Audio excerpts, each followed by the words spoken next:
दोस्तों આગળ વધીએ પહેલાં સબસ્ક્રાઇબ બટન જરૂરથી દબાવો અને હા બેલ બટન પણ દબાવો જેથી દરેક વિડીયો જલ્દી મળી શકે.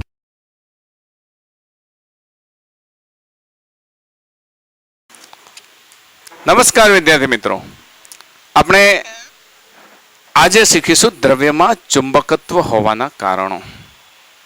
લાસ્ટ લેક્ચરમાં આપણે પૃથ્વીના ચુંબકત્વ અંગેના જે એક્ઝામ્પલ્સ જોઈ લીધા. દ્રવ્યમાં ચુંબકત્વ કેમ હોય છે? આપણે ચોથા ચેપ્ટરમાં ચુંબકત્વ ભણ્યા હતા, પણ એ માત્ર ને માત્ર વિદ્યુત પ્રવાહના કારણે ઉદ્ભવતું ભણ્યા હતા. એ કન્સેપ્ટને આમાં આપણે સમાવી લઈશું. તો દ્રવ્યમાં ચુંબકત્વ હોવાના કારણો આપણે એટલું જાણીએ છીએ. વન બાય વન આપણે એની એનાલોગી લઈ લઈએ, એક પછી એક. પહેલું કારણ કે કોઈ પણ દ્રવ્ય હોય તો દ્રવ્ય એ શાનો બનેલો હોય? પરમાણુઓનો બનેલો હોય ને, એ તો જાણો છો ને.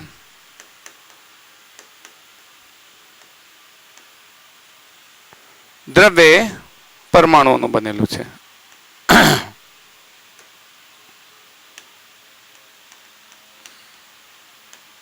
મતલબ કે દ્રવ્યની અંદર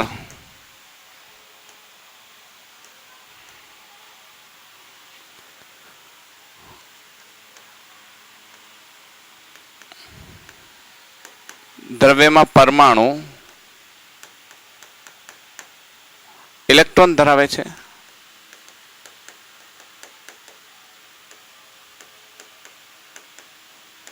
જાણો છો ને, કોઈ પણ પરમાણુ શું કરે છે? ઇલેક્ટ્રોન ધરાવે છે. પરમાણુના કન્સ્ટ્રક્શનની વાત કરીએ તો કોઈ પણ પરમાણુ હોય એના કેન્દ્રમાં પોઝિટિવ ચાર્જ હોય, એના કેન્દ્રમાં પોઝિટિવ ચાર્જ હોય, તેની આસપાસ ઇલેક્ટ્રોન ગતિ કરે. ઓકે, એની આસપાસ ઇલેક્ટ્રોન ગતિ કરે છે. હવે ઇલેક્ટ્રોન ગતિ કરે તો તમે જાણો છો કે ઇલેક્ટ્રોનની ગતિ જો આ દિશામાં હોય તો પ્રવાહની દિશા કઈ હોય? આ હોય ને, આઈ એની વિરુદ્ધ દિશામાં હોય. જેની વિરુદ્ધ દિશામાં આઈ હોય તો આ ઇલેક્ટ્રોનની ગતિના કારણે એક ચુંબકીય ક્ષેત્ર ઉત્પન્ન થાય. થશે ને ચુંબકીય ક્ષેત્ર? તો કોઈ પણ પરમાણુમાં ઇલેક્ટ્રોન ગતિ કરે ત્યારે ઇલેક્ટ્રોનની ગતિને પરિણામે એક ચુંબકીય ડાયપોલ મોમેન્ટ ઉદ્ભવે. આ ડાયપોલ મોમેન્ટ આપણે શું કહીએ? એમ કહીએ છીએ. સમજો છો ને? તો દ્રવ્યમાં પરમાણુ ઇલેક્ટ્રોન ધરાવે છે. ઇલેક્ટ્રોન પોતે કેવી ગતિ કરે છે? તો ઇલેક્ટ્રોન કક્ષીય ગતિ કરે છે. ઇલેક્ટ્રોનની કક્ષીય ગતિના કારણે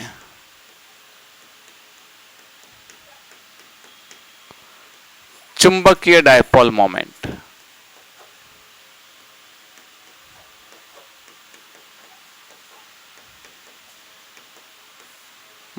ઉદ્ભવે છે. આટલો તો ખ્યાલ છે ને? કોઈ પણ ઇલેક્ટ્રોન ગતિ કરે તો એના કારણે ચુંબકીય ડાયપોલ મોમેન્ટ ઉદ્ભવે છે. મતલબ જો અણુ હોય તો અનેક પરમાણુઓ ધરાવે, તો અણુમાં ડાયપોલ મોમેન્ટ ઉદ્ભવવાનું કારણ મેં ડાયરેક્ટ કહ્યું છે કે દ્રવ્ય પરમાણુઓ બનેલો છે, પણ દ્રવ્ય અણુઓનો બનેલો છે. દરેક અણુ પરમાણુઓનો બનેલો છે. તો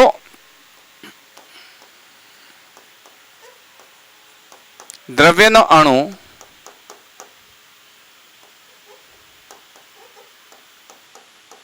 ચુંબકીય ડાયપોલ મોમેન્ટ ધરાવે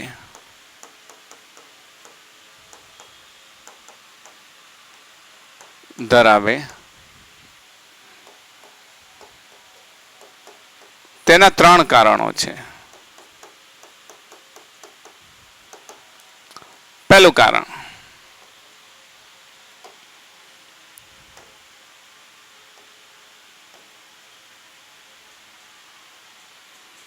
દરેક ઇલેક્ટ્રોન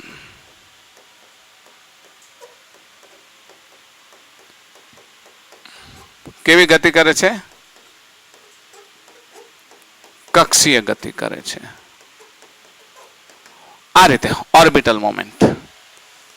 જાણો છો ને, કેન્દ્રની આસપાસ પરમાણુના ન્યુક્લિયસની આસપાસ દરેક ઇલેક્ટ્રોન કક્ષીય ગતિ કરે. હવે કક્ષીય ગતિ કરે એના પરિણામે જે વિદ્યુત પ્રવાહ ઉત્પન્ન થાય એ વિદ્યુત પ્રવાહના કારણે ડાયપોલ મોમેન્ટ ઉદ્ભવે ને. તો પહેલું કારણ ઇલેક્ટ્રોન કક્ષીય ગતિ કરે છે. બીજા કારણમાં ઇલેક્ટ્રોન માત્ર કક્ષીય ગતિ કરતો નથી, ઇલેક્ટ્રોન પોતાની જગ્યા પર ભ્રમણ પણ કરે છે, ધરી ભ્રમણ, જેને કહેવાય છે સ્પિન મોમેન્ટ. તો સ્પિન મોમેન્ટના કારણે પણ એક ચુંબકીય ડાયપોલ મોમેન્ટ ઉદ્ભવે છે. તો બીજું કારણ ઇલેક્ટ્રોનનો સ્પિન મોમેન્ટ. યાદ રહેશે, પહેલું કારણ શું છે? ઇલેક્ટ્રોનની કક્ષીય ગતિ. આ પ્રમાણે કક્ષીય ગતિ કરે એટલે ડાયપોલ મોમેન્ટ ઉદ્ભવે.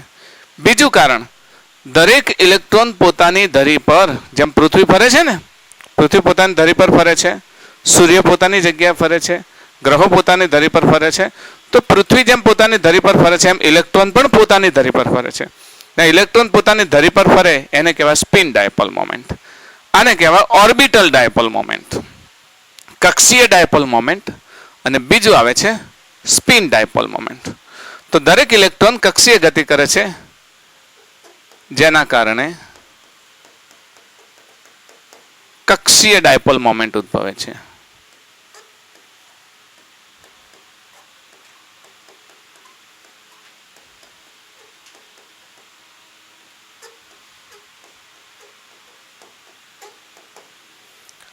બીજું કારણ છે દરેક ઇલેક્ટ્રોન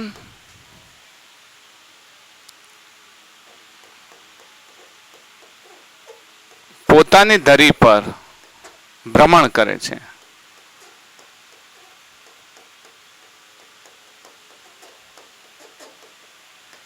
જેના કારણે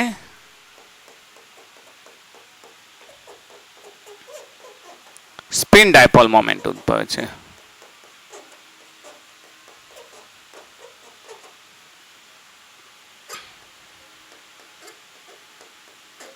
ઓકે, દરેક ઇલેક્ટ્રોન પોતાની ધરી પર પણ ભ્રમણ કરે છે. બીજું રીઝન, ધરી પર ભ્રમણ કરે છે. અને ત્રીજું કારણ કે ન્યુક્લિયસ પોતે પણ ધરી ભ્રમણ કરે છે. તો ન્યુક્લિયસની ધરી ભ્રમણના કારણે પણ એક સ્પિન ડાયપોલ મોમેન્ટ ઉદ્ભવે છે. 3 વસ્તુ યાદ રહેશે: ઇલેક્ટ્રોનની ઓર્બિટલ મોમેન્ટ, ઇલેક્ટ્રોનની સ્પિન મોમેન્ટ અને ન્યુક્લિયસની સ્પિન મોમેન્ટ. ત્રીજું કારણ છે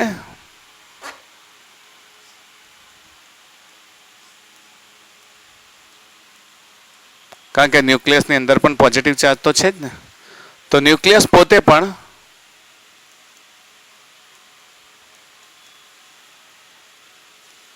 ધરી ભ્રમણ કરે છે.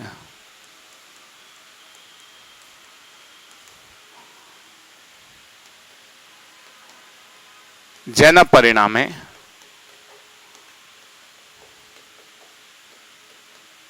ચુંબકીય ડાયપોલ મોમેન્ટ ઉદ્ભવે છે.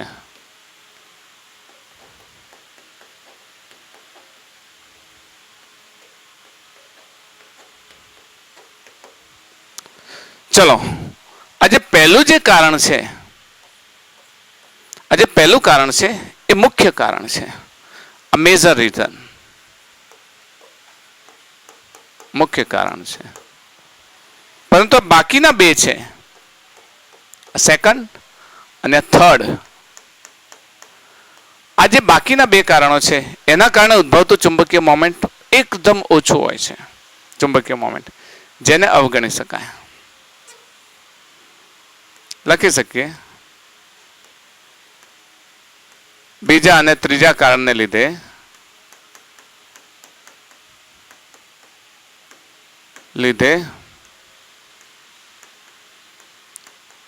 ઉદ્ભવતું ચુંબકીય મોમેન્ટ અવગણી શકાય તેટલું ઓછું હોય છે.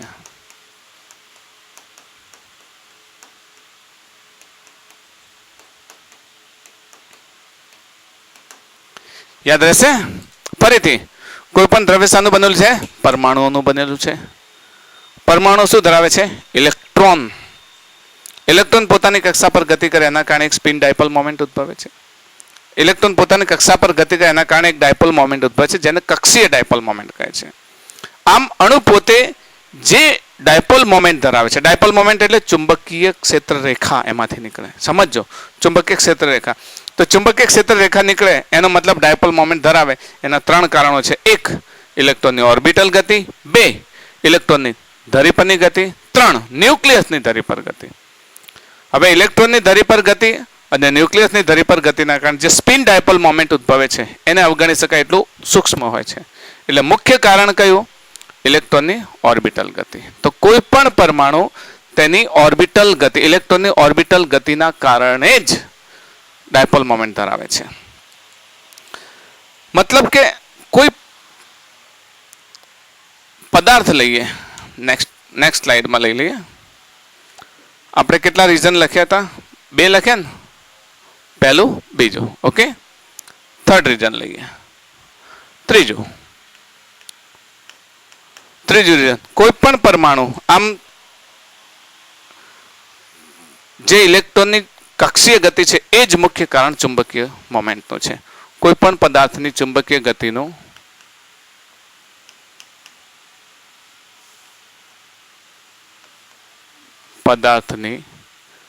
ચુંબકીય ગતિનું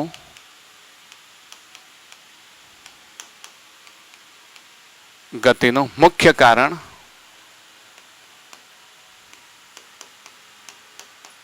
કારણ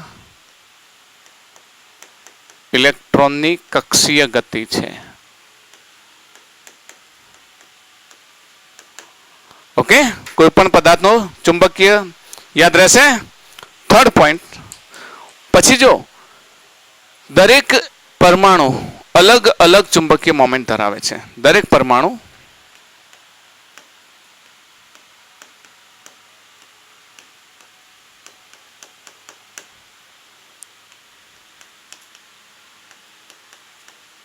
ચુંબકીય મોમેન્ટની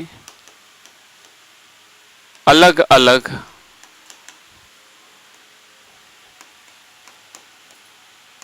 જોડ ધરાવે છે. દાખલા તરીકે હિલિયમ લઈએ. હિલિયમમાં ઇલેક્ટ્રોન કેટલા છે? 2. Hydrogen, helium. હિલિયમના પરમાણુની વાત કરીએ તો હિલિયમના પરમાણુમાં જ્યારે તમે ઇલેક્ટ્રોનની સ્પિન મોમેન્ટ જુઓ ને તો સ્પિન મોમેન્ટ વિરુદ્ધ દિશામાં હોય છે. એકની સ્પિન મોમેન્ટ આ દિશામાં હોય ને બીજાની સ્પિન મોમેન્ટ આ દિશામાં હોય છે. સમજે છે ને? તો આ બંને વિરુદ્ધ દિશાની સ્પિન મોમેન્ટ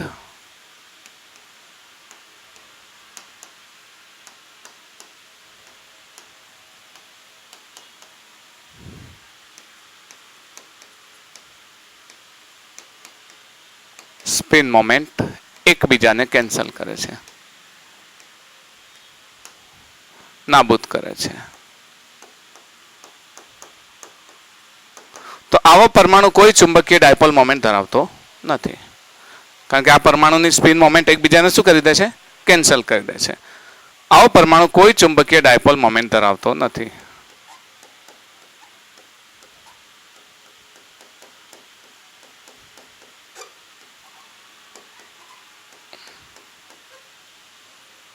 આ સ્ટોરીને યાદ રાખજો હો.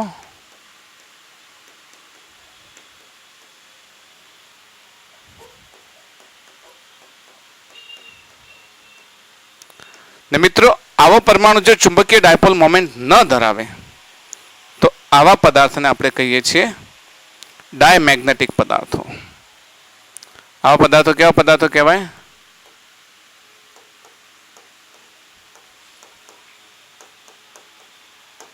ડાયમેગ્નેટિક પદાર્થો.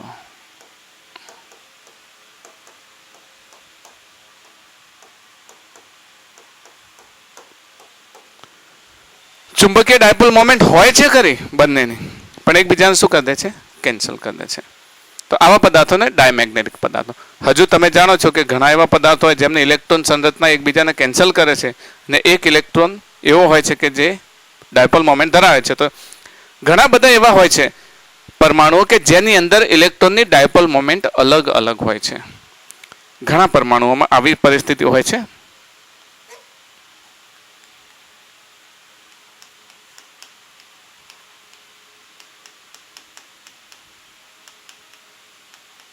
ઇલેક્ટ્રોન અલગ અલગ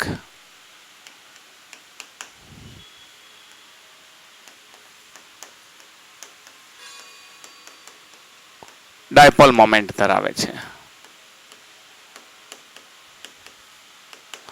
ચલો, અલગ અલગ ડાયપોલ મોમેન્ટ ધરાવવું એટલે કોઈ, જેમ આપણી પાસે અહીંયા એક પરમાણુ હતો, તો જે એમ કોઈ એક પરમાણુની આસપાસ 3 ઇલેક્ટ્રોન પણ ફરતા હોય. બરાબર? એક્ઝામ્પલ લઈએ, આપણે કોઈ દ્રવ્યનું નામ નથી લેતા, પણ એક સેન્ટર છે, આ કેન્દ્ર છે. કેન્દ્રની આસપાસ 3 ઇલેક્ટ્રોન ફરે છે. પહેલા ઇલેક્ટ્રોન આમ ફરે છે, માની લો આમ ફરે છે, આ પ્રમાણે ફરે છે. તેની ડાયપોલ મોમેન્ટ કઈ દિશામાં હોય? ઓફકોર્સ નીચેની તરફ હોય. નીચેની તરફ હોય ને, બરાબર? તો આ ઇલેક્ટ્રોન આમ ગતિ કરે, તેની ડાયપોલ મોમેન્ટ નીચેની તરફ હોય. આવા 3 ઇલેક્ટ્રોન જુદી જુદી ઓર્બિટમાં ગતિ કરે છે. તો 3 ઇલેક્ટ્રોન જુદી જુદી ઓર્બિટમાં ગતિ કરતા હોય. એક ઇલેક્ટ્રોન આમ ગતિ કરતો હોય, એક ઇલેક્ટ્રોન આમ ગતિ કરતો હોય. તો આની સ્પિન મોમેન્ટ આ દિશામાં હોય, આની સ્પિન મોમેન્ટ આ દિશામાં હોય. તો આ એક પોઈન્ટ પર, એક આ દિશામાં મેગ્નેટિક મોમેન્ટ, એક આ દિશામાં ને એક આ દિશામાં. યાદ છે ને, આપણે શીખી ગયા છીએ નીકાળતા. શીખી ગયા છીએ ને? શીખી ગયા છીએ નીકાળતા. ચુંબક આપેલા હતા એકબીજાને, કે કોઈ પણ રીતે લંબ છે કે કોઈ પણ દિશામાં. તો આ બેનું પરિણામી, આનું અને આનું પરિણામી આ દિશામાં મળે, અને પછી બંનેનો શું કરીએ છીએ? સરવાળો કરીએ છીએ એંગલ મુજબ. તો આ પ્રમાણે ઇલેક્ટ્રોન્સ અલગ અલગ ગતિ કરતા હોય છે. આ ઇલેક્ટ્રોન આમ ગતિ કરે છે, આ ઇલેક્ટ્રોન આમ ગતિ કરે છે, જેના પરિણામે મેગ્નેટિક મોમેન્ટ ઉદ્ભવે છે. અને આ 3 મેગ્નેટિક મોમેન્ટ, એક આ દિશાની મેગ્નેટિક મોમેન્ટ, આ દિશાની, આ દિશાની, આ ત્રણેયનું પરિણામી મેગ્નેટિક મોમેન્ટ લેવામાં આવે છે. સમજો છો ને? તો જ્યારે દ્રવ્યનું નિર્માણ થાય, આખી સ્ટોરી કહું છું, દ્રવ્યનું નિર્માણ થાય તો તેના જે અણુઓ હોય છે, એ અણુઓ પોતે એક ઇન્ડિવિજ્યુઅલ ડાયપોલ મોમેન્ટ ધરાવે છે. એમની પાસે એક પોતાની ડાયપોલ મોમેન્ટ હોય છે. અણુનું નિર્માણ થાય, દ્રવ્યનું નિર્માણ થાય. ધારો કે આ એક દ્રવ્ય છે, એક દ્રવ્ય લઈ લીધું,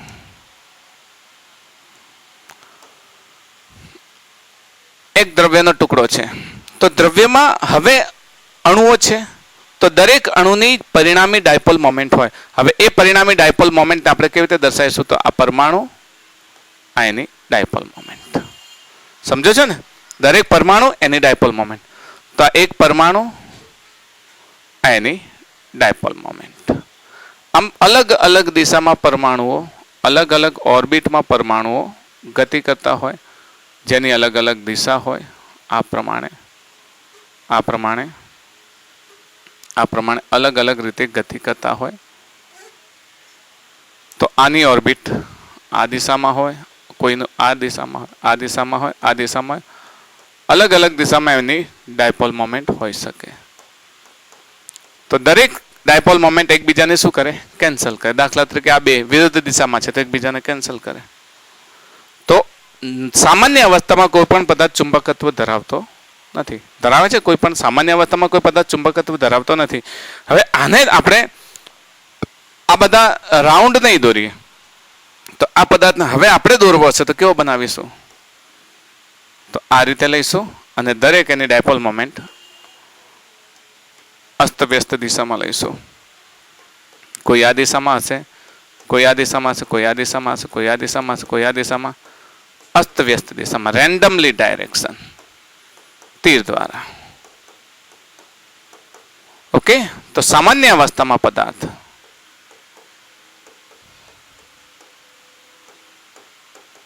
અવસ્થામાં દરેક અણુ ડાયપોલ મોમેન્ટ ધરાવે છે, છતાંય પદાર્થ ચુંબકત્વ ધરાવતો નથી.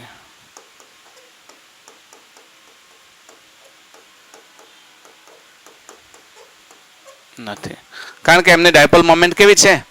અસ્તવ્યસ્ત. કેવી ડાયપોલ મોમેન્ટ છે? અસ્તવ્યસ્ત ડાયપોલ મોમેન્ટ. ઓકે. એમ કેવી છે? અસ્તવ્યસ્ત. કોઈની એક દિશામાં છે, બે. તમને ખબર પડી આ એમ શું છે? આખી સ્ટોરી કહી મેં તમને. કહી ને, એક પરમાણુ, એની અંદર ઓર્બિટલ મોમેન્ટ હોય, સ્પિન મોમેન્ટ હોય, એના કેન્દ્રનું સ્પિન મોમેન્ટ હોય. 3 કારણોને લીધે કોઈ પણ અણુ મેગ્નેટાઇઝ થાય, એની પાસે મેગ્નેટિક મોમેન્ટ આવે. પણ પેલા જે બે કારણો છે, ઇલેક્ટ્રોનની સ્પિન મોમેન્ટ અને ન્યુક્લિયસની સ્પિન મોમેન્ટ, એ તો એકદમ સૂક્ષ્મ હોય છે એટલે એકબીજાને કેન્સલ કરે. તો મુખ્ય કારણ શું? ઇલેક્ટ્રોનની ઓર્બિટલ મોમેન્ટ. ઇલેક્ટ્રોનની ઓર્બિટલ મોમેન્ટના કારણે હવે એક પરમાણુમાં ઘણા બધા ઇલેક્ટ્રોનની ઓર્બિટલ મોમેન્ટ હોય તો એનું પરિણામી મેગ્નેટાઇઝેશન લેવામાં આવે છે. અને એના પરિણામી મેગ્નેટાઇઝેશનને દ્રવ્યમાં અલગ અલગ અસ્તવ્યસ્ત દિશામાં આ રીતે આપણે દર્શાવીએ છીએ. હવે આપણે કોઈ એક નાનકડો ખંડ લઈએ. ધારો કે હું એક નાનકડો ખંડ લઈ લઉં. આની અંદર આ પ્રમાણે એક ખંડ લઈ લઉં નાનકડો. તો એની અંદર રહેલી જે ડાયપોલ મોમેન્ટ છે એ બધી જ ડાયપોલ મોમેન્ટ કેવી છે? અસ્તવ્યસ્ત. ડાયપોલ મોમેન્ટ કેવી છે? અસ્તવ્યસ્ત. અને એકબીજાને શું કરે છે? કેન્સલ કરે છે. તો એટલા વિસ્તારનું મેગ્નેટાઇઝેશન શૂન્ય હોય એટલે સામાન્ય અવસ્થામાં કોઈ પદાર્થ ચુંબકત્વ દર્શાવતો નથી. પણ જો આ જ પદાર્થને ચુંબકીય ક્ષેત્રમાં મૂકવામાં આવે, મેગ્નેટિક ફિલ્ડમાં મૂકવામાં આવે, આ રીતે ધારો કે કોઈ મેગ્નેટિક ફિલ્ડ હું વિચારેલું કે આ પ્રમાણે મેગ્નેટિક ફિલ્ડ છે,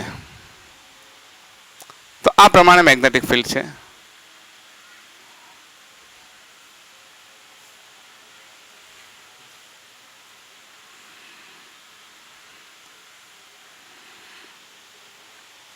આને કહીએ છે, આખો શબ્દ લખવાના બદલે બી એક્સટર્નલ લખીએ ચાલશે. બી એક્સટર્નલ, એક્સટર્નલ મેગ્નેટિક ફિલ્ડ. બાહ્ય ચુંબકીય ક્ષેત્રમાં પદાર્થને મૂકી દો. તો આ પદાર્થને મૂકી દેવામાં આવે બાહ્ય ચુંબકીય ક્ષેત્રમાં. તો જે અસ્તવ્યસ્ત રહેલી એની મેગ્નેટિક મોમેન્ટ છે, એની જે અણુઓની ડાયપોલ મોમેન્ટ છે ને, અસ્તવ્યસ્ત રહેવાના બદલે શું થાય છે? એને એલાઇન થાય છે ચુંબકીય ક્ષેત્રની દિશામાં. યાદ છે કેમ થાય છે? મેં તમને પહેલા જ સમજાવ્યું હતું કે જો કોઈ મેગ્નેટિક ડાયપોલ હોય, યાદ હશે તમને, આ મેગ્નેટિક ડાયપોલને તમે ચુંબકીય ક્ષેત્રમાં રાખો,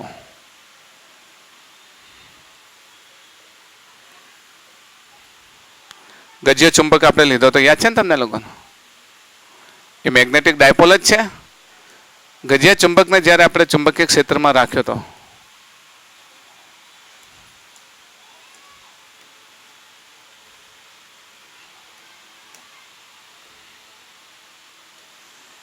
આ ચુંબકીય ક્ષેત્રમાં રાખ્યો હતો, યાદ હશે.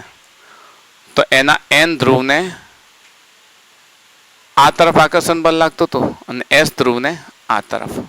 એની ડાયપોલ મોમેન્ટ કઈ હતી? એસ થી એન આમ હતી ને.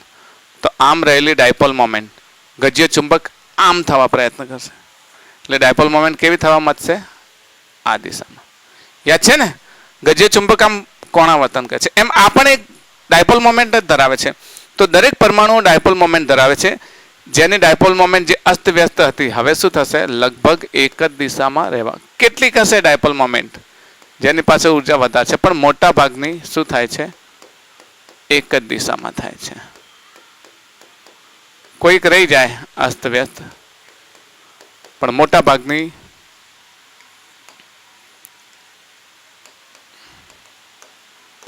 બાહ્ય ચુંબકીય ક્ષેત્રમાં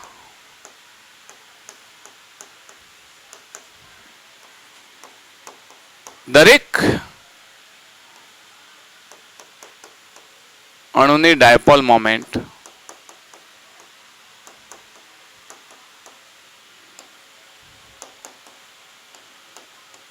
ચુંબકીય ક્ષેત્રમાં એલાઇન થાય છે. એલાઇન એટલે ગોઠવાય છે. ઓકે, ગોઠવાય છે. ગમે તેમ હતી એ કઈ દિશામાં ગોઠવાય. હવે અહીંયા એક તો બાહ્ય ચુંબકીય ક્ષેત્ર છે, પ્લસ એનું પોતાનું પણ ચુંબકીય ક્ષેત્ર ઉત્પન્ન થશે ને, કારણ કે દરેકનું બી એમ એમ એમ, તો એનું પણ ચુંબકીય ક્ષેત્ર ઉત્પન્ન થશે. એ ચુંબકીય ક્ષેત્રને, આના ચુંબકીય ક્ષેત્રને આપણે શું કહીશું? બીએમ. હવે તમે કહેશો સર આને ચુંબકીય ક્ષેત્ર કઈ રીતે ઉત્પન્ન કરવું? આને સમાન ચુંબકીય ક્ષેત્રમાં મૂકવો કઈ રીતે? શું કોઈ ધ્રુવો મૂકવા? એવું નથી. કોઈ ધ્રુવોમાં મૂકવું જરૂરી નથી. ચુંબકીય ક્ષેત્રમાં મૂકવો એનો અર્થ શું થયો કે તમે કોઈ એક સોલેનોઇડ લઈ લો. ચલો ને, આ સોલેનોઇડ લઈ લીધો. જાણો છો ને સોલેનોઇડમાં ચુંબકીય ક્ષેત્ર કેવું હોય? એની અક્ષને સમાંતર હોય. આપણે જે પ્રમાણે પ્રવાહ પસાર કરીએ એ પ્રમાણે. તો સોલેનોઇડમાં ચુંબકીય ક્ષેત્રની દિશા એની અક્ષને સમાંતર હોય આ રીતે, બે જ બતાવીએ, બરાબર. હવે એની અંદર જો આવો પદાર્થ મૂકીએ, એની અંદર આવો પદાર્થ મૂકીએ સોલેનોઇડમાં, તો બધી રેખાઓ એલાઇન થઈ જાય ને, તેને મેગ્નેટિક મોમેન્ટ કેવી થઈ જાય? એલાઇન થઈ જાય, જે અસ્તવ્યસ્ત હતી. તો આ એ જ પરિસ્થિતિ છે. એને બાહ્ય ચુંબકીય ક્ષેત્ર બી એક્સટર્નલ કોના કારણે લાગુ પડે છે? એમાં વહેતા પ્રવાહના કારણે. સોલેનોઇડમાંથી કોઈ પ્રવાહ તો વહેતો હશે ને, એ પ્રવાહના કારણે લાગુ પડે છે. આઈ સમજ પડે છે?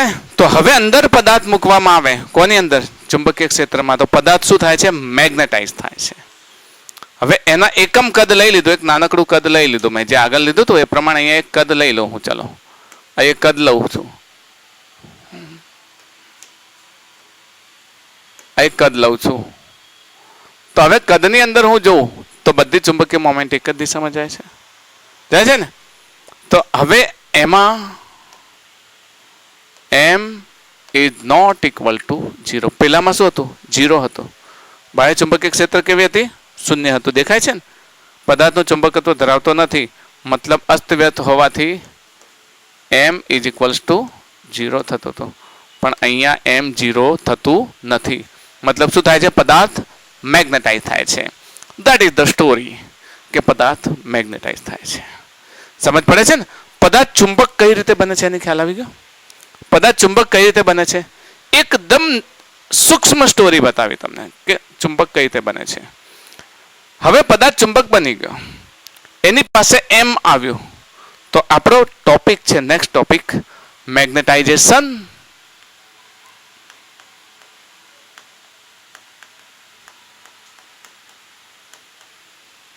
અને મેગ્નેટિક તીવ્રતા.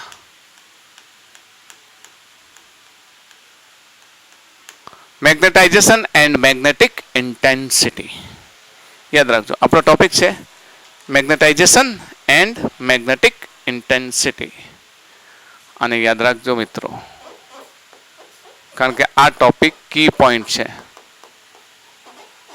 આ ચેપ્ટરમાં જો દાખલા માટે સૂત્રો યાદ રાખવાના તો આ જ, મેગ્નેટાઇઝેશન એન્ડ મેગ્નેટિક ઇન્ટેન્સિટી.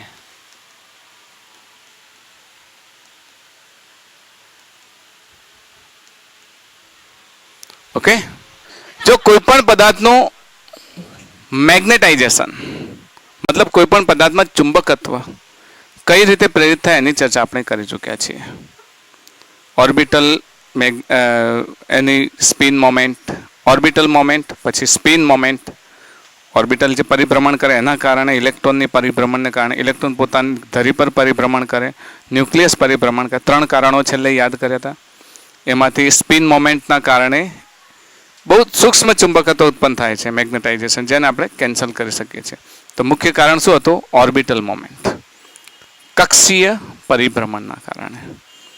આ વાતની આગળ આપણે ચર્ચા કરી હતી ને આપણે એ પણ વાત કરી હતી કે કોઈ 1 મિલીમીટરના ક્રમમાં, ધારો કે કોઈ એક પદાર્થ છે, કોઈ એક પદાર્થ છે,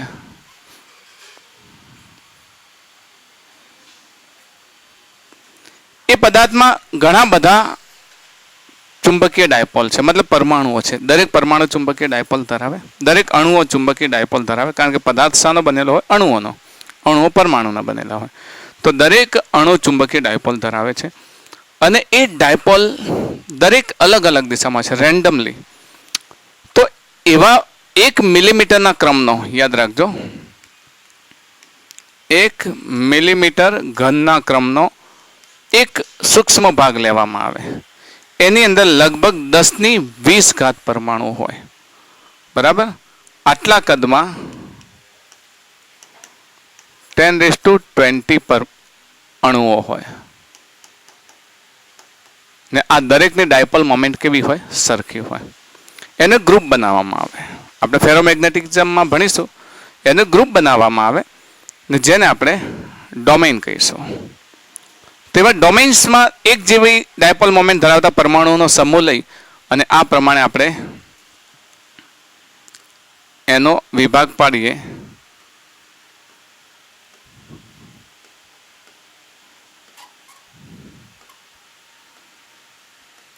આ પ્રમાણે, અને એ એક ગ્રુપમાં જે 1 મિલીમીટર ઘનનો કદ છે એમાં રહેલા બધા જ પરમાણુઓની જે ડાયપોલ મોમેન્ટ છે એક જ દિશામાં સમજીશું ને એના કારણે એની દિશા જે તે પરમાણુની દિશામાં, એને પછી એક તીરથી દર્શાવીશું. તો આ એક વિભાગ છે 1 મિલીમીટર ઘનનો ક્રમ છે. અને આપણે આગળ જતા ફેરોમેગ્નેટિક ભણીશું, એમાં આને આપણે ડોમેઇન તરીકે ઓળખીશું. ડોમેઇન.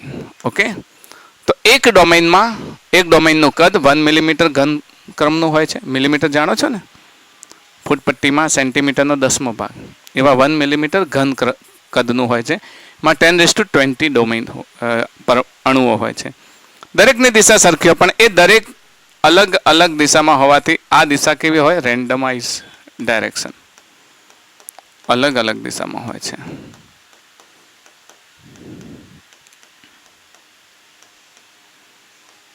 અલગ અલગ દિશામાં હોય છે, જેને રેન્ડમલી ડાયરેક્શનમાં કહીએ છીએ. તો આ મેગ્નેટાઇઝમાં પદાર્થના એકમ કદ દીઠ, પદાર્થના એકમ કદ, આનો જે એકમ કદ લીધો એ એકમ કદમાં અણુઓની જે મેગ્નેટાઇઝેશન હોય છે એ મેગ્નેટાઇઝેશનને આપણે ચુંબકીય ડાયપોલ મોમેન્ટને આપણે મેગ્નેટાઇઝેશન કહીએ છીએ. તો મેગ્નેટાઇઝેશનને આપણે સમજીએ શું કહેવાય છે.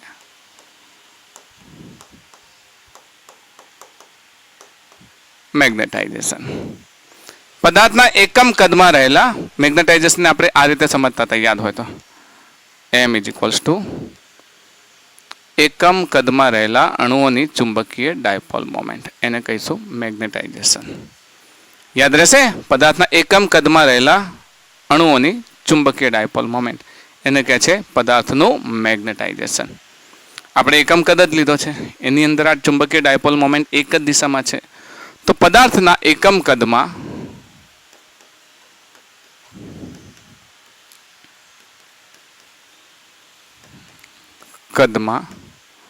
રહેલા અણુઓની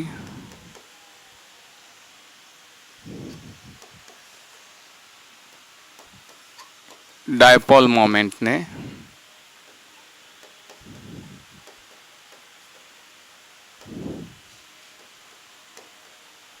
તેનું મેગ્નેટાઇઝેશન કહે છે.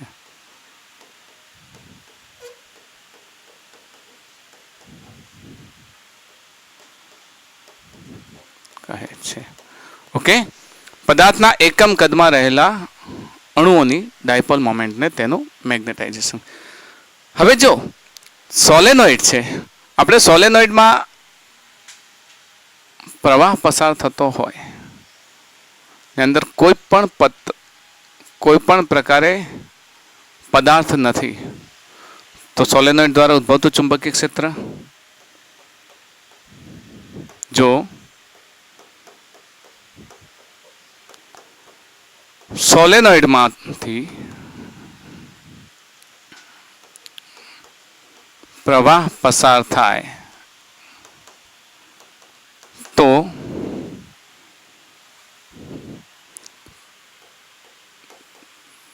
તેનું ચુંબકીય ક્ષેત્ર B0 હોય તો B0 = સોલેનોઇડનું સૂત્ર યાદ હશે, μ0 Ni. યાદ છે ને? B0 શું છે? μ0 Ni. કેમ મેં આ પ્રમાણે લખ્યું? કારણ કે સોલેનોઇડ છે, સોલેનોઇડ દ્વારા ઉદ્ભવતા ચુંબકીય ક્ષેત્રની આપણે ઓલરેડી ચર્ચા કરી ચૂક્યા છીએ. આ એવું સોલેનોઇડ છે કે જેમાં કોઈ પદાર્થ નથી. હવે આ પદાર્થને લઈને આની અંદર ભરી દેવામાં આવે. એનો અર્થ એવો થયો કે ધારો કે આ પદાર્થ છે આપણી પાસે, અહીંયા બનાવી દો, આ પદાર્થ છે આપણી પાસે. રેન્ડમાઇઝ ડાયરેક્શનમાં મતલબ કે એની જે આ બધી ડાયપોલ મોમેન્ટ છે, ડોમેઇન છે, એ અલગ અલગ ડાયરેક્શનમાં છે. પહેલાં ડોમેઇન બનાવી દઈએ.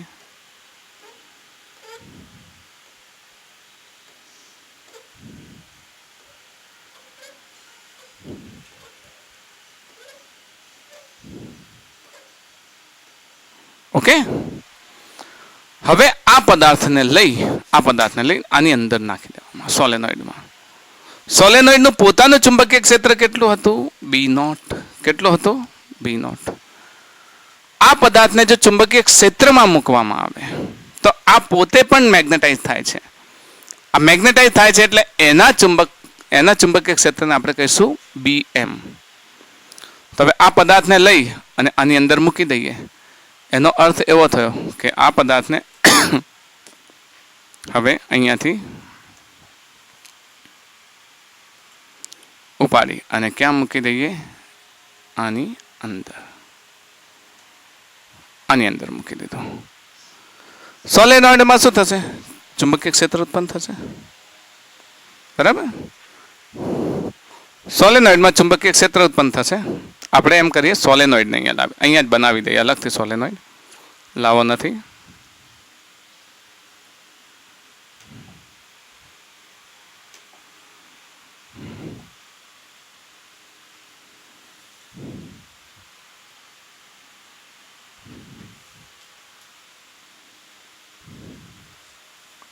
આ પ્રમાણે I પ્રવાહ પસાર થાય.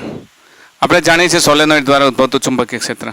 સોલેનોઇડ દ્વારા ઉદ્ભવતા ચુંબકીય ક્ષેત્રની દિશા, ધારો કે પ્રવાહ આ પ્રમાણે અંદર પસાર થતો હોય તો એના ચુંબકીય ક્ષેત્રની દિશા આપણે આ પ્રમાણે લઈ શકીએ. આ પ્રમાણે લઈ શકીએ ને? બરાબર? આ પ્રમાણે લઈએ તો આમ જાય છે, આમ આવે છે, એટલે આ પ્રમાણે લે તો આ દિશામાં જાય છે. તો આના ડોમેન્સ બધા જે અસ્તવ્યસ્ત છે હવે શું થશે? એક દિશામાં એલાઇન થશે. કેમ? કારણ કે ચુંબકીય ક્ષેત્ર છે. ચુંબકીય ક્ષેત્ર હશે એટલે એ એક દિશામાં એલાઇન થશે. તો આ જે ડોમેન છે એ આ દિશામાં હતો એ હવે આ દિશામાં એલાઇન થશે. આ જે નીચેની તરફ હતો એ આ દિશામાં એલાઇન થશે. આમ મોટા ભાગે કેટલાક નથી એ થતા, પણ કેટલાક થાય પણ છે. પણ મોટા ભાગે જે ડોમેઇન છે એમની દિશા કઈ થઈ જાય છે? એક દિશા થઈ જાય. કોની દિશામાં? ચુંબકીય ક્ષેત્રની દિશામાં. હવે આની અંદર બે પ્રકારના ચુંબકીય ક્ષેત્ર છે. એક સોલેનોઇડનું જેને બી નોટ કહીએ છીએ, બીજું આનું જેને BM કહીએ છીએ. આખી સ્ટોરી યાદ રાખજો કે કોઈ એક પદાર્થ છે, એકમ કદ દીઠ એની જે ચુંબકીય ડાયપોલ મોમેન્ટ છે એને મેગ્નેટાઇઝેશન કહીએ છીએ. તો મેગ્નેટાઇઝેશનની વાત કરી દીધી. હવે આ મેગ્નેટાઇઝેશનમાં કોઈ એક સોલેનોઇડ લઈએ, જે સોલેનોઇડ ખાલી છે, તો એના દ્વારા ઉદ્ભવતું ચુંબકીય ક્ષેત્રને આપણે શું કહીએ છીએ? μ0 Ni. પરંતુ એની અંદર જો કોઈ પદાર્થ ભરવામાં આવે, એની અંદર કોઈ પદાર્થ ભરવામાં આવે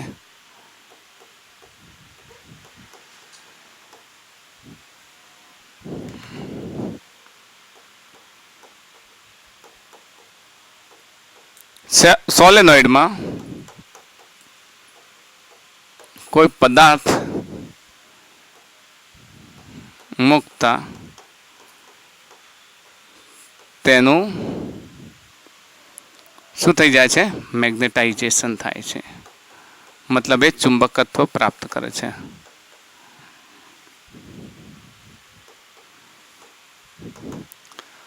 હવે બે પ્રકારના ચુંબકીય ક્ષેત્રો છે. હવે સોલેનોઇડમાં બે પ્રકારના ચુંબકીય ક્ષેત્ર મળે છે.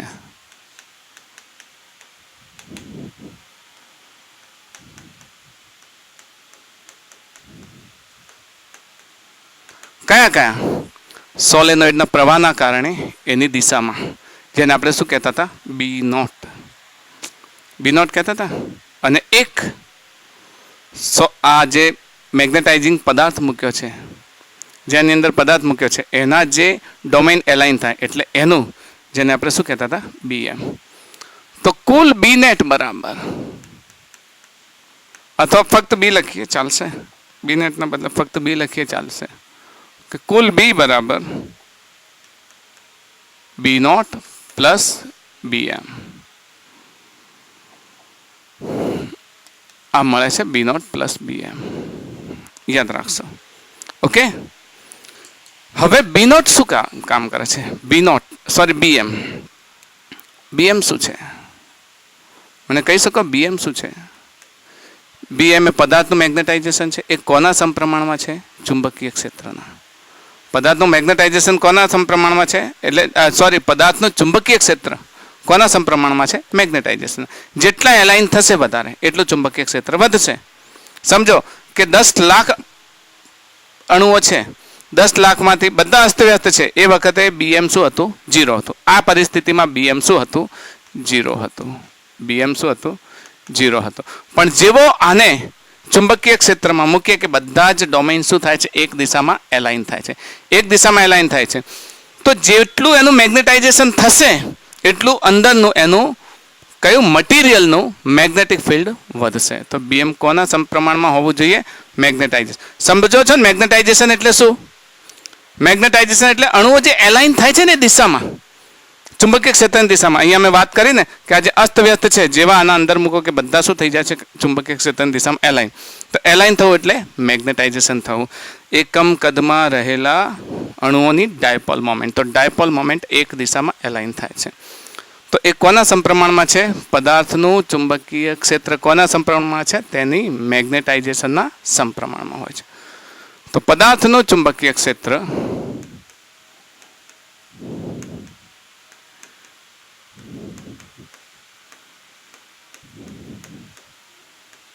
BM એ તેના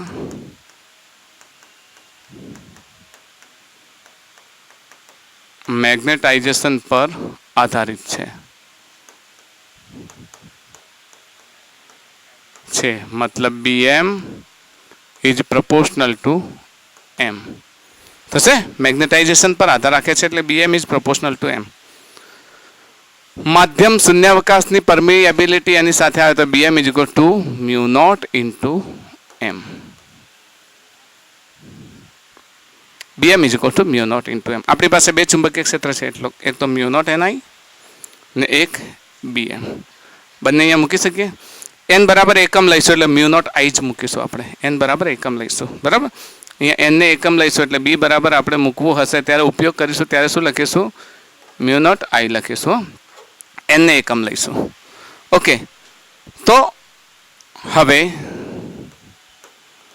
B બરાબર B0 ની જગ્યાએ કેટલા લખીએ? μ0 I પ્લસ μ0 M. તો B is equals to μ0 common કાઢીએ I પ્લસ M. તો અહીંયા લખાશે B અપોન μ0 માઇનસ M બરાબર I. આ સમીકરણ બને છે? બનશે ને? B અપોન μ0 માઇનસ M બરાબર I. આ જે છે I જે પદ છે એને ચુંબકીય તીવ્રતા કહેવાય, મેગ્નેટિક ઇન્ટેન્સિટી.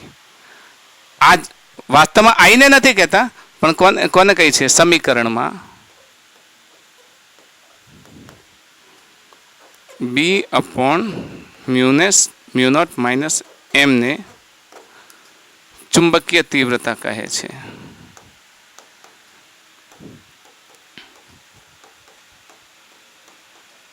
જેને આપણે મેગ્નેટિક ઇન્ટેન્સિટી કહેવાય. સંકેત એનો શું છે? H. કયો છે? H. આપણે એને આના ઇક્વેશનને વારંવાર એકવાર રિપીટ કરી લઈએ ફરીથી. પદાર્થ ડિમેગ્નેટાઇઝ છે, એનું જો મેગ્નેટાઇઝેશન થાય તો એકમ કદ દીઠ થયેલા ચુંબકીય ડાયપોલ મોમેન્ટને તેનું શું કહેવાય? મેગ્નેટાઇઝેશન કહે છે. જો સોલેનોઇડ સામાન્ય અવસ્થામાં હોય તો એમાંથી I પસાર કરવામાં આવે તો ફક્ત ચુંબકીય ક્ષેત્ર ઉત્પન્ન થાય જેને μ0 NI કહે છે, μ0 I.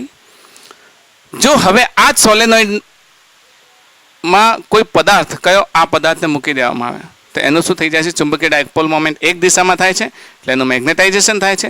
મેગ્નેટાઇઝેશન થાય એટલે એ મેગ્નેટાઇઝેશન હવે એના દ્વારા ઉદ્ભવતું ચુંબકીય ક્ષેત્ર બે બાબતો પર આધારિત છે. એક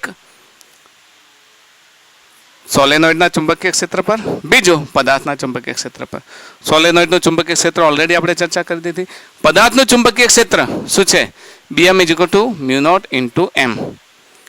કારણ કે પદાર્થનું ચુંબકીય ક્ષેત્ર કોના સમપ્રમાણમાં છે? મેગ્નેટાઇઝેશનમાં. જેટલું વધુ મેગ્નેટાઇઝેટ થશે એકમ કદમાં, જેટલા વધુ એલાઇન થશે એટલું એનું મેગ્નેટાઇઝેશન વધશે.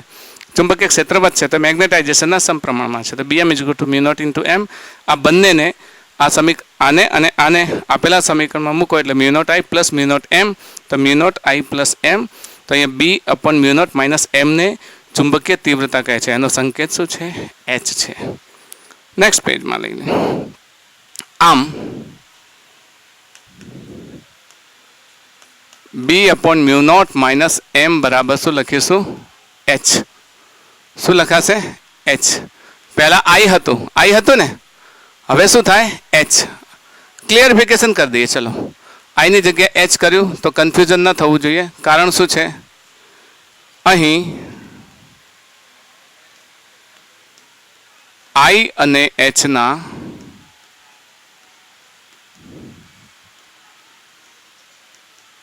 પરિમાણ સરખા હોવાથી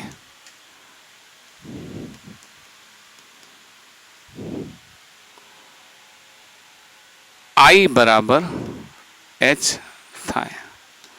I બરાબર H થાય. ક્લિયર થઈ ગઈ વાત આખી.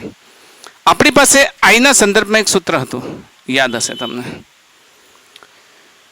B = μ0I + M હતો ને. B = μ0I + M. આને આપણે બ્લોક નહોતો કર્યો, કરી દઈએ બ્લોક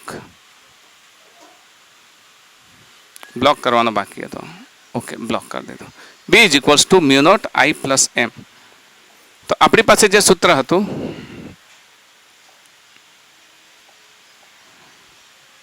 એમાં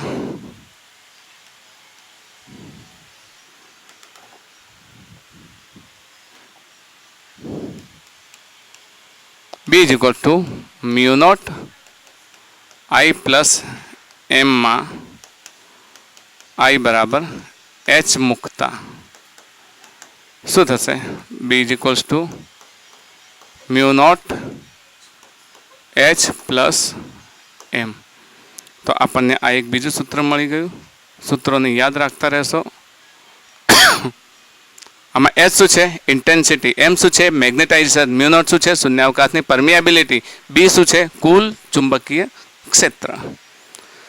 હવે અહીંયા સમજીશું કે આ જે મેગ્નેટાઇઝેશન છે, H છે, H કોના સમપ્રમાણમાં છે? H વધે ક્યારે? તો H અને M વચ્ચેનો, યસ, H અને M વચ્ચેના સંબંધની વાત કરીએ. H અને M વચ્ચેનો સંબંધ શું છે?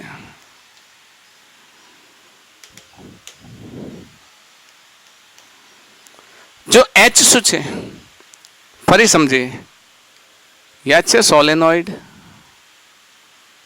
સોલેનોઇડમાંથી વહેતો પ્રવાહ I બરાબર શું છે? H. ઓકે. મેગ્નેટાઇઝેશન શું છે?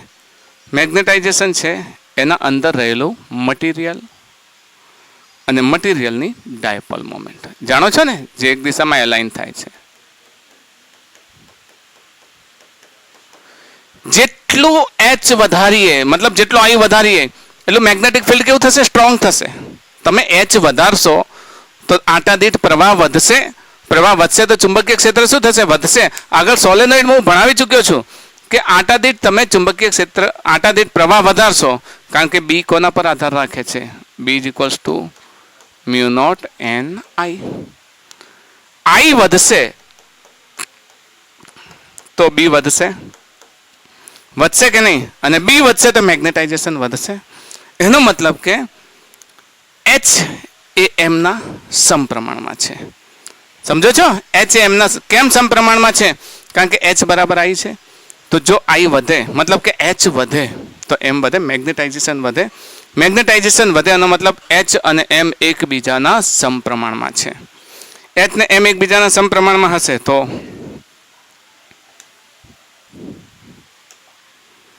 અહીં મેગ્નેટાઇઝેશન M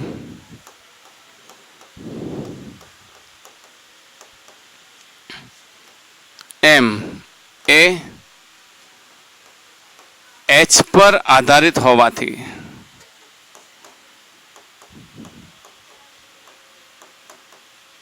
મેગ્નેટાઇઝેશન M એ H પર આધારિત હોવાથી M is directly proportional to H. H વધે તો M વધે, H ઘટે. હું અહીંયા ચુંબકીય ક્ષેત્ર ઘટાડું તો આ બધા ડીમેગ્નેટાઇઝ થઈ જશે. તો એમ વધે તો એચ વધે, એમ ઘટે તો એચ ઘટે. તો એમ ઇઝ ઇક્વલ્સ ટુ, યાદ રાખજો, એમ ઇઝ ઇક્વલ્સ ટુ એક નવો અચળાંક લઈએ છે. એ અચળાંકને આપણે કહીશું ઝેટા એચ, ઝીટા અથવા જેટા એચ. ઓકે, ઘણી ગાડીઓના પણ મોડેલ આવે છે, ખબર છે? Alpha, beta, gamma, zeta. કાંઈ નહીં, ઝેટા કહેવાય. કોણ બોલે છે કાંઈ? કોઈ બોલ્યું તો? હા, આ ઝેટા કહેવાય છે, અને ઝેટા કહેવાય. ઘણા શિક્ષકો કાંઈ બોલે છે, બરાબર. હું પહેલાં ભૂલ કરતો આ પ્રમાણે, પણ આને ઝેટા કહેવાય. ઝેટા, આનો બરાબર, JETTA, ઝેટા. તો આ યાદ રાખશો. ઝેટા શું છે? ઝેટા એ પદાર્થની સસેપ્ટિબિલિટી છે. શું છે? સસેપ્ટિબિલિટી. ચુંબકીય પદાર્થની સસેપ્ટિબિલિટી છે, દ્રવ્યની સસેપ્ટિબિલિટી છે.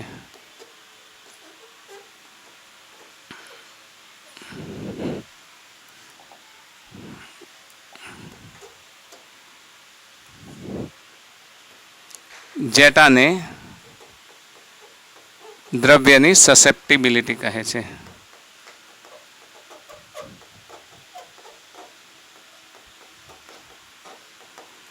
જેટાને દ્રવ્યની સસેપ્ટિબિલિટી કહે છે. સસેપ્ટિબિલિટી કોના પર આધાર રાખે છે? એક તો દ્રવ્યની જાત પર આધાર રાખે છે, અને બીજું તાપમાન પર આધાર રાખે છે. જો તાપમાન વધે તો અણુઓ પાસે શું થાય? ઉર્જા આવે. ઉર્જા આવે એટલે વાઇબ્રેટ થાય. વાઇબ્રેટ થઈ અને એ બધા ડીમેગ્નેટાઇઝ થઈ જાય. બરાબર. એટલે ઝેટા એ કોના પર આધાર રાખે છે? તાપમાન પર. ઝેટા એ દ્રવ્યની જાત અને તાપમાન પર આધાર રાખે છે. આ એમસીક્યુમાં પૂછે તમને. તો M is equals to zeta into H. અહીંયા કિંમત મૂકી દઈએ, એમની કિંમત અહીંયા મૂકી દઈએ તો શું થશે? નંબર નથી આપતો એટલે તમે જોતા રહેજો. B is equals to mu naught H plus એમની જગ્યા શું લખીએ? Zeta into H. તો બી ઇઝ ઇક્વલ્સ ટુ શું નીકળશે? એચ કોમન નીકળશે, મ્યુ નોટ 1 પ્લસ ઝેટા. હવે આ 1 પ્લસ ઝેટા છે, યાદ રાખજો, મ્યુ નોટ ઇન્ટુ 1 પ્લસ ઝેટાને ઝીટા પણ કહે છે. ઝીટાને મ્યુ એમ કહે છે. મ્યુ એમ એટલે પદાર્થની પોતાની પરમિએબિલિટી.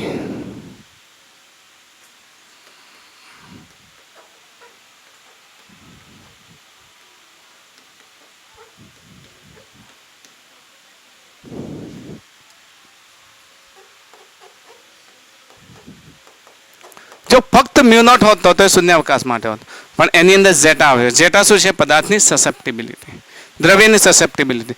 સસેપ્ટિબિલિટી અંદર એડ થાય તો આ જે પદ મળે છે મ્યુ નોટ 1 પ્લસ ઝીટા વાળું, એ પદને મ્યુ નોટ એમ કહીએ છીએ. એનો મતલબ શું થયો? Mu naught M is equals to 1 plus zeta. Okay. કેટલીક વખત 1 પ્લસ ઝેટાને 1 પ્લસ ઝેટાને સાપેક્ષ પરમિએબિલિટી પણ કહે છે. સાપેક્ષ પરમિએબિલિટી મીન્સ જાણો છો? આપણે પરમિટિવિટી લેતા હતા સાપેક્ષ, એમ સાપેક્ષ પરમિએબિલિટી પણ હોય છે. સાપેક્ષ પરમિએબિલિટી એટલે mu R is equals to mu medium upon mu vacuum. જાણો છો ને? પેલામાં લેતા હતા ખબર છે? Epsilon R is equals to epsilon medium upon epsilon naught લેતા હતા ને? સેમ એજ પેટર્નથી mu R is equal to mu M into, તો મ્યુ એમની કિંમત મૂકી દઈએ તો mu M is equals to શું થાય? Mu naught mu R. આ મ્યુ નોટ મ્યુ આરની કિંમત આપણે મ્યુ એમની જગ્યાએ મૂકીએ તો મ્યુ નોટ મ્યુ આરની કિંમત મ્યુ એમની જગ્યાએ મૂકીએ. કઈ જગ્યા છે? એચ વાળું પદ આ રહ્યું ને, એચ વાળું પદ આ રહ્યું. ઓકે, આ 1 પ્લસ ઝેટાને આપણે શું કહીએ છીએ? Mu M. તો આપણને છેલ્લું પદ મળશે. આ બધા જ ઇક્વેશન છે, યાદ રાખજો. આ બધા ઇક્વેશન છે, આ બધાને યાદ રાખજો હો. કારણ કે અહીંયા તમને આના આધારિત એમસીક્યુઝ પૂછશે. આ જે ઇક્વેશન શીખવાડવા પાછળનું કારણ શું છે? એના આધારિત એમસીક્યુઝ પૂછશે. અને આની થિયરીને ફરીથી એકવાર રિમાઇન્ડ કરી લઈએ એટલે તમે ભૂલી ના જાઓ. ફટાફટ પદાર્થ જ્યારે તમને સામાન્ય અવસ્થામાં હોય તેના બધા જ ડાયપોલ મોમેન્ટ અલગ અલગ દિશામાં હોય, બરાબર. જો તમારે મેગ્નેટાઇઝેશન લખવું છે તો મેગ્નેટાઇઝેશન એટલે પદાર્થના એકમ કદ દીઠ ઉદ્ભવતી ડાયપોલ મોમેન્ટ. પદાર્થના એકમ કદ દીઠ ઉદ્ભવતી ડાયપોલ મોમેન્ટ, અને આપણે મેગ્નેટાઇઝેશન કહે છે. હવે સોલેનોઇડ લઈ લીધો. સોલેનોઇડની અંદર આઈ પ્રવાહ પસાર કરો તો એનું ચુંબકીય ક્ષેત્ર બી નોટ. બી નોટ એટલે કોઈ પદાર્થ નથી એવું, તો B naught is equal to mu naught N I, મતલબ મ્યુ નોટ આઈ. હવે પદાર્થની અંદર સોલેનોઇડની અંદર આ પદાર્થને ભરી દીધો. સોલેનોઇડની અંદર આ પદાર્થને ભરવામાં આવે તો હવે એ પદાર્થ મેગ્નેટાઇઝ થાય છે. મેગ્નેટાઇઝ થાય છે. હવે એની અંદર બે પ્રકારના ચુંબકીય ક્ષેત્ર છે. એક મ્યુ નોટ જે સોલેનોઇડનું છે, બીજું એમ જે પદાર્થનું છે. તો મ્યુ નોટ અને એમ એ બંને મતલબ કે બી નોટ અને બી એમ એ બંને મળીને જે ચુંબકીય ક્ષેત્ર બનાવે એ ચુંબકીય ક્ષેત્રને આપણે શું કહીએ છીએ? કુલ ચુંબકીય ક્ષેત્ર બી. તો B is equal to B naught plus B M. લખી શકીએ કે નહીં? હવે બી નોટ તો આપણે મેળવી ચૂક્યા છે. બી એમ એટલે ફક્ત મેગ્નેટાઇઝેશન પર આધાર રાખે છે. તો બી એમ કોના સમપ્રમાણમાં છે? મેગ્નેટાઇઝેશનના. તો B M is proportional to M. તો B M is equal to mu naught into M. આ બંને વેલ્યુ આની અને આની વેલ્યુ આની અંદર મૂકો એટલે આપણને આ મળે, બરાબર. એના પછી મ્યુ નોટને કરતા બનાવીને આઈને કરતા બનાવો. B upon mu naught minus એમને આપણે શું કહીએ છીએ? ચુંબકીય તીવ્રતા, જેને એચ કહીએ છીએ, મતલબ મેગ્નેટિક ચુંબકીય તીવ્રતા. મેગ્નેટાઇઝેશન ની વ્યાખ્યા આપણે લઈ લીધી. કઈ આ રહી મેગ્નેટિક ઇન્ટેન્સિટી, એટલે આ રહી આપણને મળી ગઈ. હવે આને એચ કહીએ તો એચની કિંમત અહીંયા લખીએ તો આપણને મળે છે bm upon mu naught is equal to M is equal to H. H અને આઈના પરિમાણ સરખા હોવાથી આઈ બરાબર એચ. તો હવે જ્યાં અહીંયા એમ હતો એની આ આઈ હતો, આઈની જગ્યાએ આપણે શું લખી દીધું? એચ. આપણને એક ઇક્વેશન મળી ગયું. આ મેગ્નેટાઇઝેશન એમ કોના પર આધાર રાખે છે? ચુંબકીય તીવ્રતા પર. તીવ્રતા વધે તો મેગ્નેટાઇઝેશન વધે, તીવ્રતા ઘટે તો મેગ્નેટાઇઝેશન ઘટે. મતલબ M is proportional to H. તો M is equal to zeta into H. M is equal to zeta into એચને ક્યાં મૂકી દઈએ? અહીંયા. તો B is equal to mu naught H plus zeta H. આમાંથી એચ કોમન નીકળે તો mu naught into 1 plus zeta. 1 plus ઝીટાને મ્યુ આર સાપેક્ષ પરમિયાબિલિટી કહે છે. સાપેક્ષ પરમિયાબિલિટી અથવા તો મ્યુ એમ. તો આ mu M is equal to 1 plus zeta અને mu R is equal to mu naught upon mu M upon mu naught પણ લખીએ છીએ ને. તો આ ઇક્વેશન બધા જ યાદ રાખશો ને આના આધારે આપણે ઘણા બધા એમસીક્યુ કરવાના છે. ઓકે, નેક્સ્ટ લેક્ચરમાં આપણે એમસીક્યુ લઈશું. મેગ્નેટાઇઝેશન, મેગ્નેટિક ઇન્ટેન્સિટી, આ બધા જ પદોને યાદ રાખી અને થિયરીને પરફેક્ટ યાદ રાખશો. એનસીઆરટીમાં પણ આ થિયરી ઉપયોગી છે અને નીટના ઘણા બધા એક્ઝામ્પલ સોલ્વ કરવા માટે કામ આવશે. ઓકે, ભણતા રહો. All the very best.